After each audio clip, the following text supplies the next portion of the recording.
سلام بیننده عزیز، خبرهای تاجیکستان و جهان رو از استودیوی رادیو آزادی در پراگ من مومین احمدی پیشکش شما میکنم. امروز 31 ژانویه است. نگاه به سرخط خبرهای برنامه.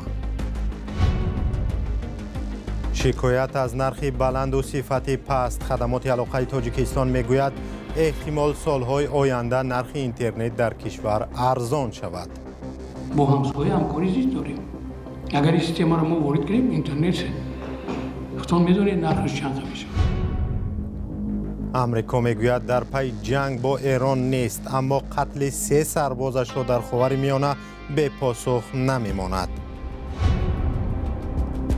یک باغدار در ولایت سوغد میگوید با قرار دادستانی زردآلوزارش را خراب کردند و رنج سالها کشیدهش برباد رفته است. اومدیم بعد از همون قدر درخت‌های نابود کردن وحشیانه وای کردن ماندگیش رو بازداشت کردیم.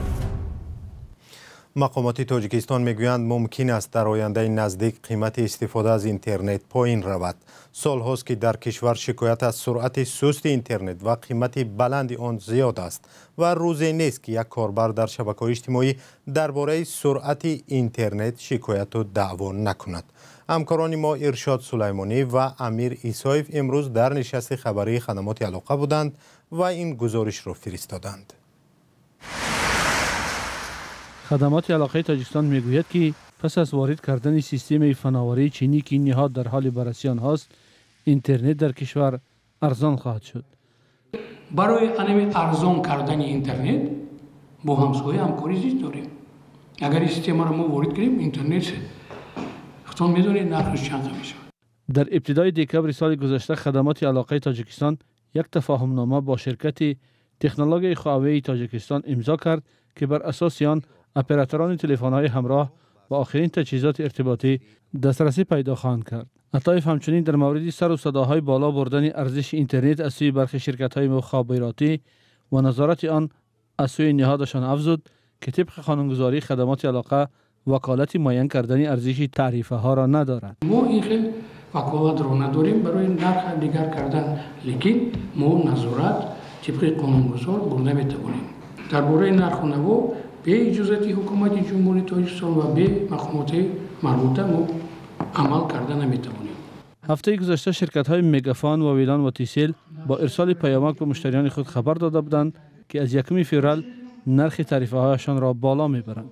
اما خدمات علاقه شام 24 ژانویه کار شرکت‌های موبیلی را انتقاد کرد و دعوت نمود که نرخ‌ها به تغییر باقی بمانند.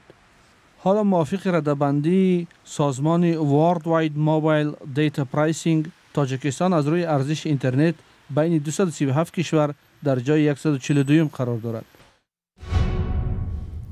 برنامه را با گزارشی از شمال تاجیکستان دوام می‌دهیم. در ناحیه اشت جنجال سر یک پارچه از باغ سبب ریشه‌کن و از بین بردن ده‌ها درخت زردآلو شده است که صاحبانش 10 ساله برای پرورش آن زحمت کشیدند. نبی جان آدرمتوف صاحب زردآلوزار میگوید رنجی را که برای بنیاد باغ کشیده بود برباد دادند. فرزان محمدی چند روز پیش به این باغ رفته بود. تقریباً 60 بیخ درختان کلانسال و حاصلده عائله پولاد عبدالرحمانوف بیش از 2 هفته باز قسماً ریشه‌کن و قسماً شکسته و به زمین خوابیدند. آنها این درختان را بیش از 20 سال باز پرورش کردند و اکنون نیت داشتند در تابستان حاصلی خوب به دست آورند و زندگیشان را پیش برند. ولی با دعوای خواهرش درختان به چنین حال افتادند. ما اهل عائله یگان کس خبردار نبودیم. روز 10 ساعت 10:15 همسایه باغ تلفن کرد که همین زمین‌های بابای رستم پدرتون ریشه‌کن کرده شدند با همراهی خواهرتان عبدالرحمن و زرنگار ریشه‌کن کرده شدند. ما خبردار شدیم اومدیم بعد از همون قدر درخت‌های نابود کردن وحشیانه وای کردن ماندگیش رو بازداشت کردیم. التماس کرده. خواهر پولاد عبدالرحمانوف نخواست درباره به کدام اساس برای ریشه‌کن کردن درختان برادرش شکایت بردنش را به ما نقل کند. ولی دادستانی ناحیه اش در اساس مراجعت او سنجش گذرانیده معلوم کرده است که سهمدار خواجگی دهقانی به نام نبیجان آدرمتوف عبدالرحمنوف پولاد از طرح 215 در میدان تقریبا 2 هکتار زمین همشفت قبورهای ماگسترالی اداره دولتی بهداشت زمین و آبیاری‌های ناحیه را بدون حجت‌های حقوق دهنده استفاده کرده ایستاده است. با تگ همون درختان توربه گذاشتنی باشد گویا که لیکن از توربه که آب میکشد همون توربه 6 متر 7 متر درخت این طرف با یگان ضرر یگان ریشه یا درخت خودش به توربه آب گذرانده خلل نمیرساند. حجت ها هستند. مسئولان اداره دولتی بهداشت زمین و آبیاری هم آماده نشدند در نزد دوربین این مسئله را شرح دهند. در پی کوشش‌های زیاد به خبرنگار رادیو آزادی میسر شد که فکر سردار این نهاد را طریق تلفنی بگیرد. دو تا توربoprovod 1600 گذشتگی بوده است هوای همون با دو طرفش با 10 متری باید جای خالی شود بوده است. برطرف شوی از طرف پرکراتور قرار برآمدگی بوده است. قسم زیادی اهالی ناحیه اشت بیشتر با کشاورزی مشغول هستند و اساساً زردآلو پروری میکنند. آنها میگویند در شرایط کمیافت شدن آب پالزی پرورش درختان دشوار شده است و تا حاصلده کردن آن خیلی زحمت میکشند. در همین حالت آسیب دیدن و یا نابود شدن درختانشان آنها را خیلی راه افتاده میسازد. در ولایت سوخ بیش از 50,000 هکتار باغ زردآلو هست. این زمین ها در منطقه های اسفره، کانی بادام، اشت، باباجان غفور و مسجاه جای گیرند.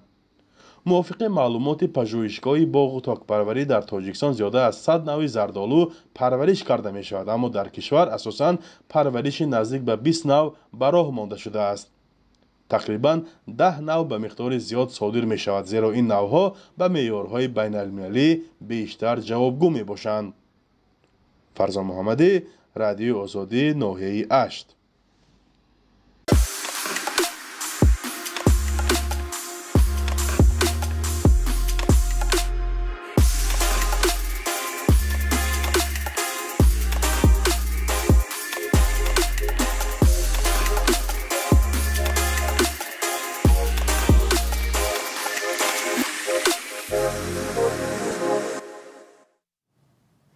با ادامه جنگ در غزه و اوج گرفتن تنش‌ها در خاور میانه، کاخ سفید میگوید جویای جنگ با ایران نیست. این در حالی است که بعد کشته شدن 3 سرباز آمریکایی در حمله پهپاد در اردن، رئیس جمهور جو بایدن گفت عاملان حادثه جزا میگیرند.